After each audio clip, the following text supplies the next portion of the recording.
Good morning. Maligayang araw ng linggo ng pagkabuhay. Happy Easter Sunday mga kapatid. Sa Panginoon, maraming salamat sa muling pagkabuhay ng ating Panginoong Hesus. Dahil dyan ay nakakatiyak tayo na may buhay na walang hanggan na pinagkaloob sa atin ng Panginoon dahil sa kanyang muling pagkabuhay.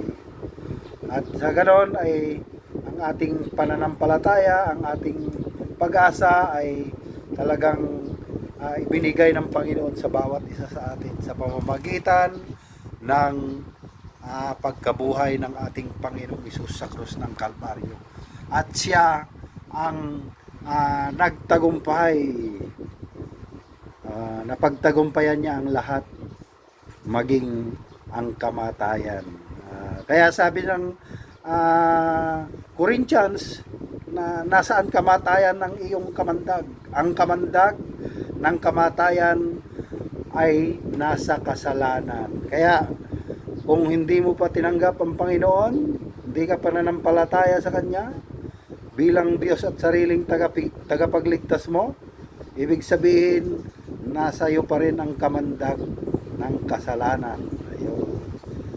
Nasa kayo pa rin ang kamandag ng kamatayan, ang kasalanan. Ayan. Hindi ko naman sinasabing como Kristiyano ka na, hindi ka na nagkakasala. Hindi.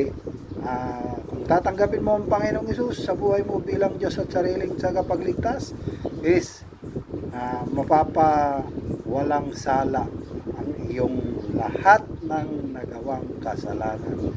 Maging ang iyong magagawa pa ay pinatawad na ng Panginoon. Kaya nga lang, kailangan nating humingi ng kapatawaran agad-agad sa Panginoon pag tayo ay nakagawa ng kasalanan. Sinasadya man o hindi sinasadya, kailangan nating ihingi agad ng kapatawaran sa ating Panginoon. Para sa ganon ay walang kasalanan na nananahan sa iyong puso, sa iyong katawan.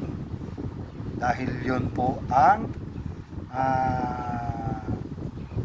sinabi ng ating Panginoon na siyang nagpapadumi sa tao, yung kasalanan. Kaya kailangan nating humingi agad ng kapatawaran sa Panginoon. Maraming salamat. Happy Easter Sunday po sa ating lahat. And God bless you all. Bye-bye!